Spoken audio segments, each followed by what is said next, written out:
Imagine a case involving 142 witnesses and 100 plus pieces of evidence. Add that to deceit, fraud, barbarism, and you get a story that's hard to forget. The only caveat is that this is not an imaginary story, but a real one whose center is Taylor Parker.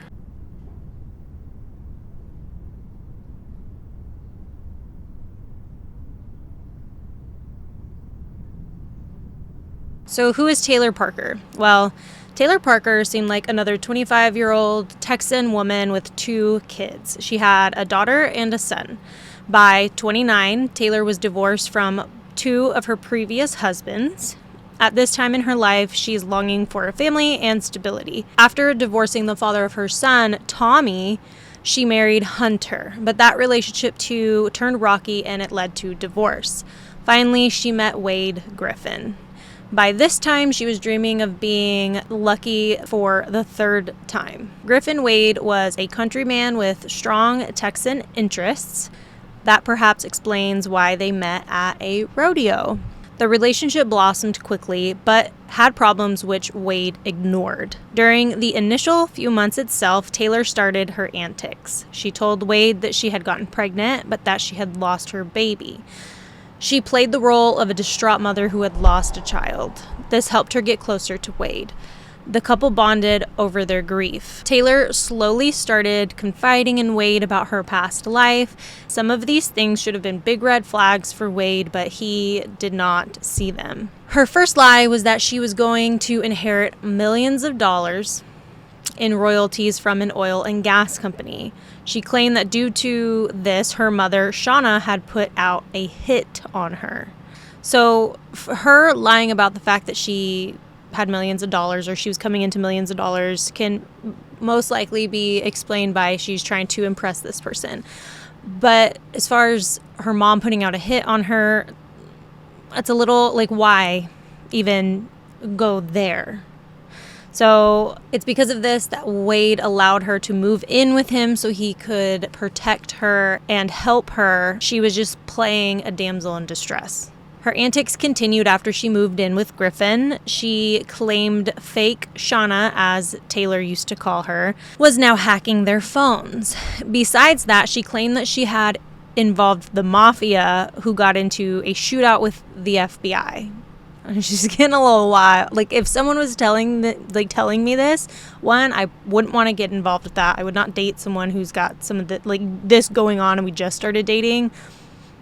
Big red flags. Wade must have really been into her. So by now we have millions of dollars, the mafia, hacking, and a shootout with the FBI. Quite a story, isn't it? She basically created the story of a full-blown Hollywood action and crime thriller. So with all of this happening, you would think that maybe Wade would have tried to look into it. Like, why does no one know about this? And Taylor's answer for that was that it was being kept under wraps, and that's why it wasn't on the news. By whom and why, I don't know. But I feel like it'd be worth questioning Wade.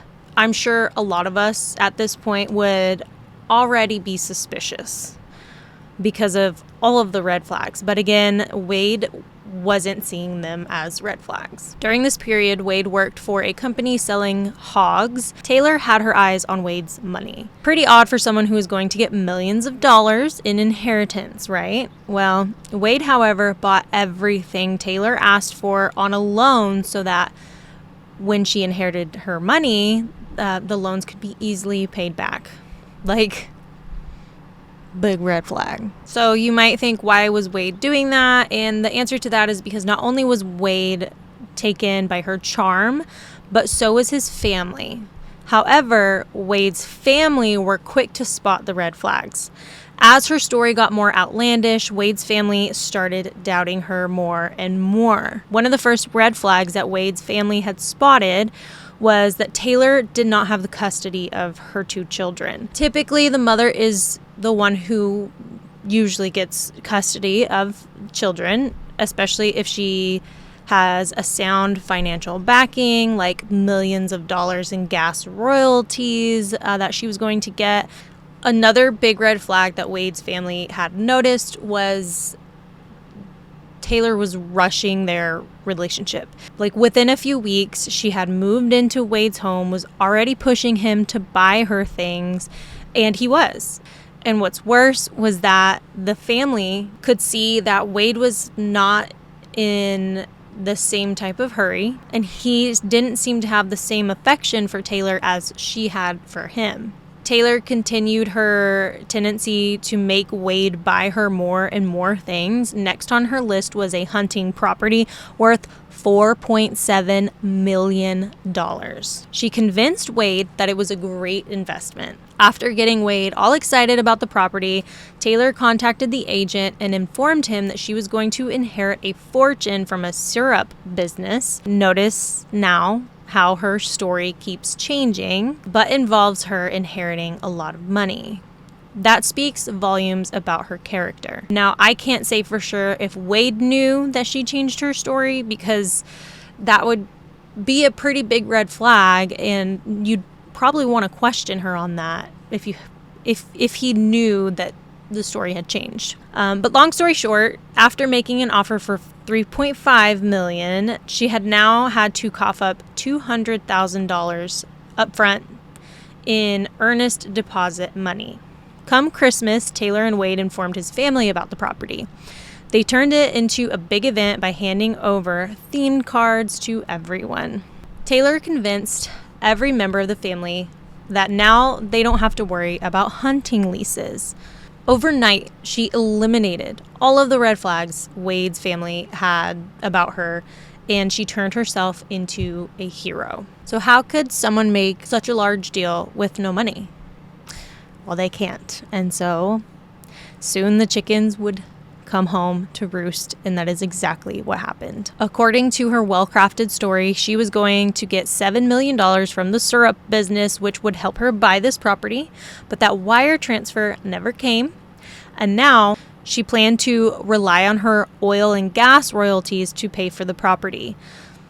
So I don't know if she is now at this point, instead of changing the story, she's getting two inheritance. Anyways, no prize for guessing that wire transfer never arrived either. Now she's down in the hole, and she needs to cough up $3.3 million for this hunting property soon. So what does she do? She shortlists 2 more properties to buy. And I'm sure you're thinking, wait, what? Yes, you heard that right. She went ahead and shortlisted properties worth $20 million. However, she didn't have to verify the funds, and hence she crafted another story out of thin air. In comes Uncle Bush into the story, who will pay for the properties. Now, I wish I had a real life Uncle Bush, but just like in this story, it's made up. That's what she said to the real estate agent, but the real estate agent by now has his red flag sensors tingling, and I think any real estate agent would.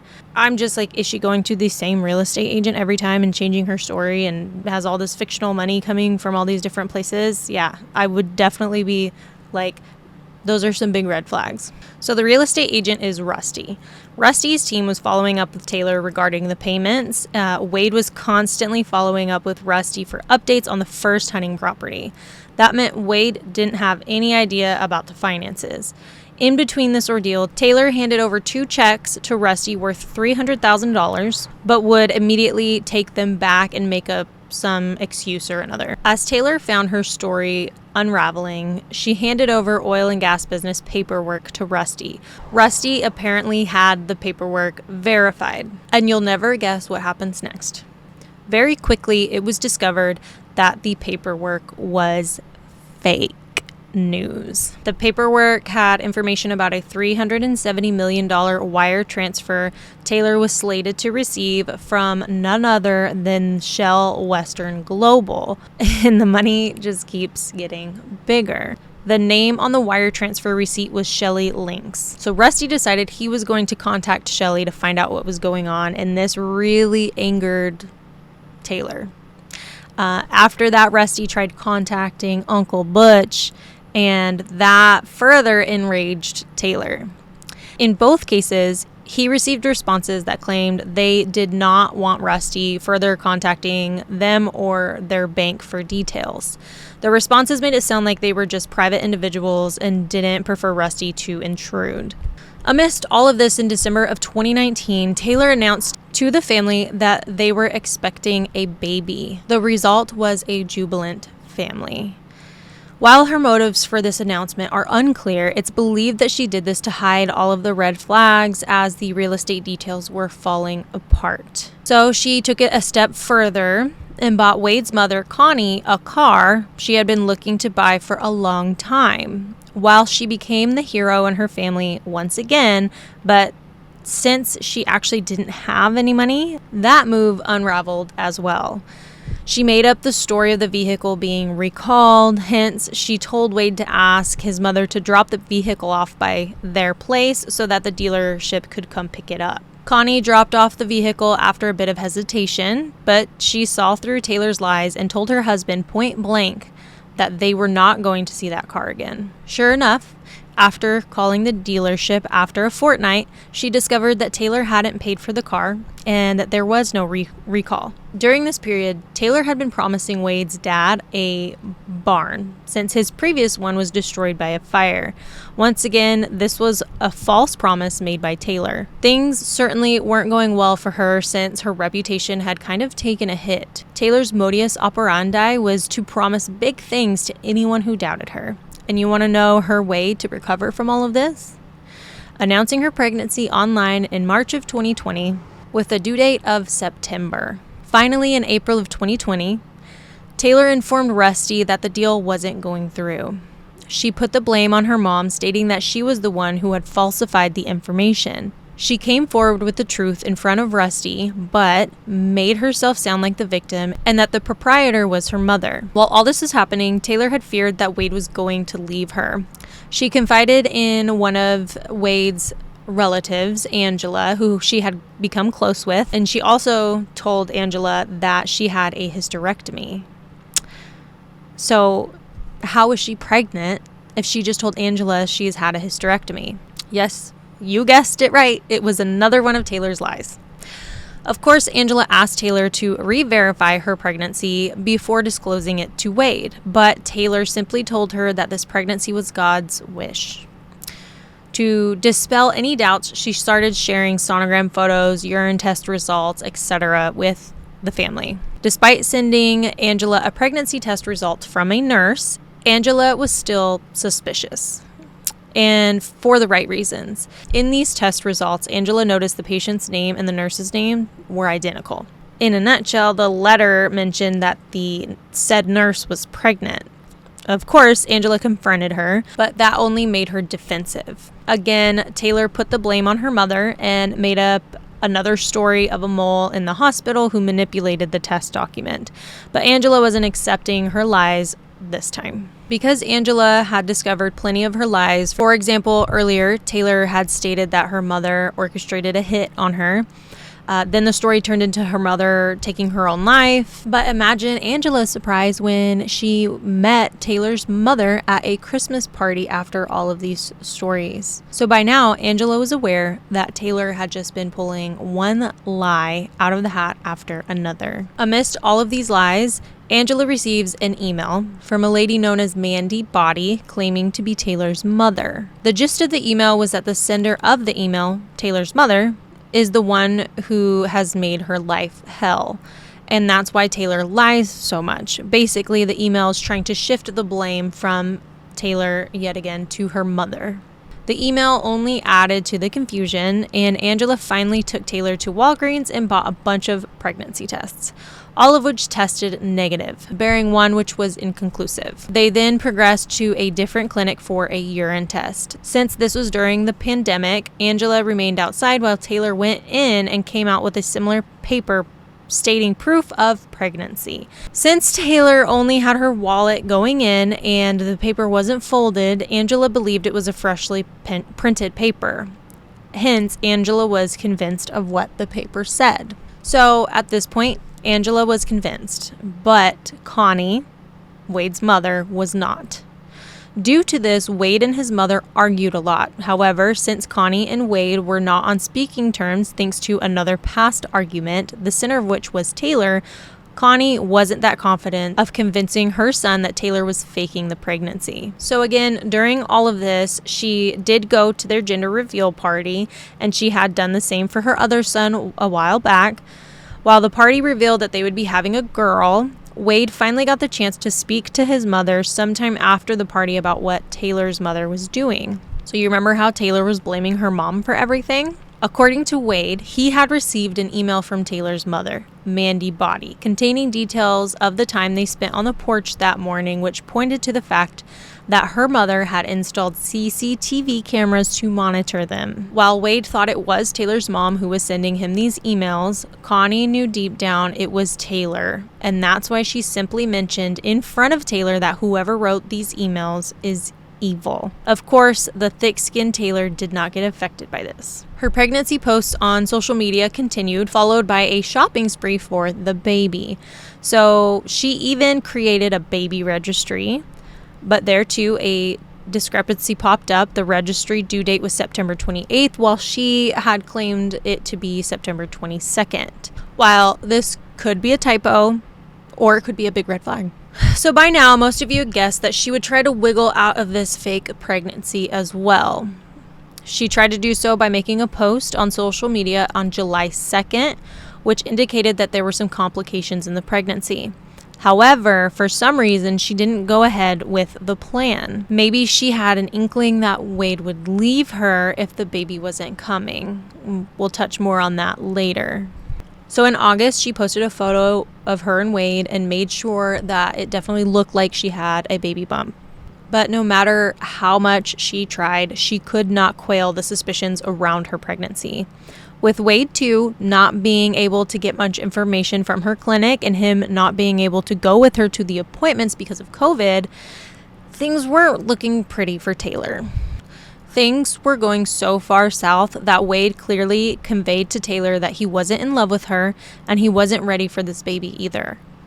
That's why she didn't want to fabricate a lie about the pregnancy ending. So the month of her delivery has arrived, and it is now September. However, things went haywire. Wade and Taylor bonded over the upcoming delivery while everyone else was suspecting Taylor more than ever. While the couple was expecting a baby, others around them were expecting Taylor to announce a fake miscarriage. Even Wade knew how much others were doubting their pregnancy. September 15th arrived, and along with it came text messages from Taylor's ex, Tommy, to Wade disclosing Taylor's hysterectomy. Not only that, but Tommy informed him that Taylor was using sonograms from her previous pregnancy. So how did Tommy know about the sonograms? Well, Taylor was constantly updating her social media profile with her pregnancy details. Tommy also sent a screenshot of these messages to Taylor, which made her lose her mind. Once again, her mountain of lies was about to come crashing down. But she tried to cover it up by saying Tommy was just trying to ruin her life. Even though Taylor was an expert at fabricating lies, the stress was taking a toll on her. To confide in someone and reduce some stress, she got in touch with Reagan Hancock.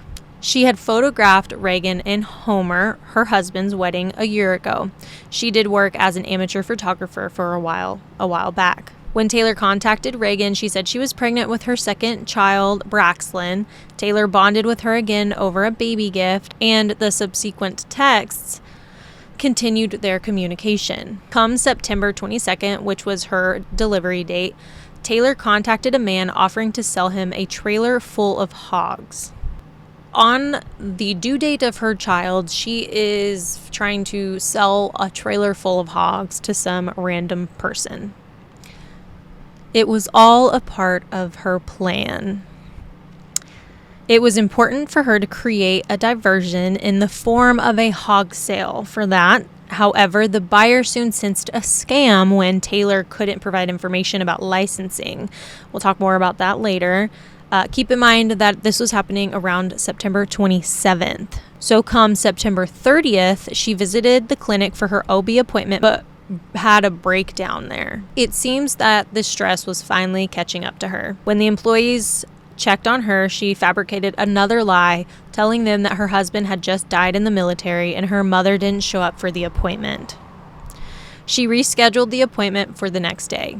She even managed to delay things even further, as far out as October 5th without the baby. And I mean, you might be thinking too, how did she manage to divert everyone's attention? Well, that was thanks to a fire at Wade's house, which was later determined to be an act of arson. Wonder who caused that? No clues there. However, this fire had an adverse impact since now Wade and Taylor had to come visit Connie, Wade's mother's house, for the shower because of the damage caused by the fire. While Wade was showering, Taylor and Connie were just sitting, and naturally the conversation drifted toward her pregnancy, which was now overdue. To save her skin, Taylor came up with yet another lie, stating that her induction that day was canceled because of a bomb threat at the Titus Regional Medical Center, leading to an evacuation. While the evacuation happened to be real, Connie looked at Taylor point blank and said she actually called into the hospital. Not only that, she further confronted her with a Facebook photo of Taylor's mother and her kids. Remember, her mother was either dead, or in Taylor's stories, she's plotting to kill her time and time again.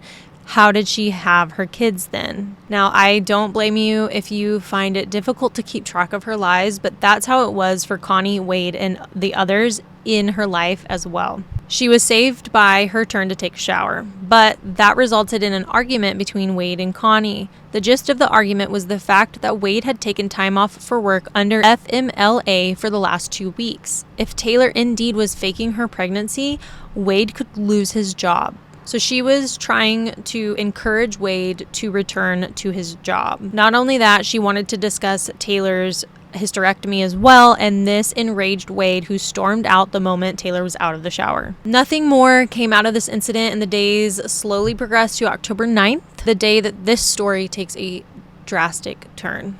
So you have to understand the situation now. Taylor is clearly overdue. Wade is only with her for the baby, and she is longing for a family. The only problem is there is no baby. Without a baby, her life and her lies are going to fall apart. This has to be what made her take such a drastic step.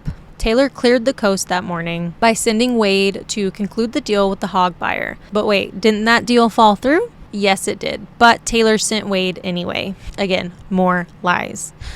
Wade was to head to the hospital after the sale, since today was Taylor's induction day. But you would think that if this was her induction day, she'd be more concerned about the baby and less concerned about this hog deal. But again, that was just an excuse. But I guess that Wade didn't see it that way. So what is her plan here? Well, it was to get a newborn baby and drive with the baby to the hospital and somehow fool the nurses and the medical practitioners to call the baby her own. The mountain of lies just keeps on growing. Cut to 9:30 a.m. in DeKalb, Texas. I hope I said that right. Taylor was pulled over by a state trooper. And what does he witness? A newborn in distress with an umbilical cord attached to Taylor. While her initial plan was to get to the hospital, an off-duty nurse who was driving by stopped to help her. Amidst all of the blood on her pants and her shoes and the distressed newborn, the nurse proceeds to cut Taylor's yoga pants to better understand the situation. While cutting them, out fell the placenta. Soon the officer noticed that she was soaked in blood. It appeared to be dried blood, and the seat beside her where the newborn was placed seldom had any. Before the officer could do anything hysterical, Taylor began screaming that her priority was to get to the hospital. By now, she was practically begging the officer to put them in his car and drive them to the hospital. While all of this is going on, she concocted another story about how she had delivered the baby. She told the officer that the baby was due September 30th, another lie, which meant that the baby was late, but a single look at the baby told the officer that that baby was actually pretty small, indicating that it wasn't due at that time. Before she was taken to McCurtain County Hospital, she informed Wade about the delivery. I'm sure by now you're wondering, whose baby is that? Because we know it's not Taylor's. The answer to that is at Reagan's house. At Reagan's house, her mom dropped by to check on her after her husband wasn't able to establish contact with her. And what she finds is horrific. Reagan's mother found her in a pool of blood with multiple incisions and marks on her stomach, and everything around her was soaked in blood, and the baby was nowhere to be found. Reagan's mother was understandably horrified. She couldn't even convey the scene to the 911 dispatcher. I'm sure by now you've pieced the story together. Taylor cut a baby out of Reagan and in the process inflicted grave injuries to her, all while her daughter, Kinley, was in another room in the house. Finally, when the cops arrived to her home, they found Reagan covered in blood with multiple wounds. Police found that she had been cut open from hip to hip. In an attempt to defend herself, she had received multiple wounds on her hands. In fact, one of her fingers was dislodged, while the other one had its tip almost completely cut off. A bloody handprint was found just below the ultrasound photos. Nearby, a child's bathing suit was dripping blood. Same was the case with the used diaper nearby in the living room. In the living room, the cops also found a blanket soaked in blood and amniotic fluid. The front door had bloodstains on it and along with bloody hair on it. The hair was present in a way that it was concluded Reagan pushed against the surface of the door. Taylor had attacked her so badly that the wall near her was covered in so much blood that some of it was flowing down the wall.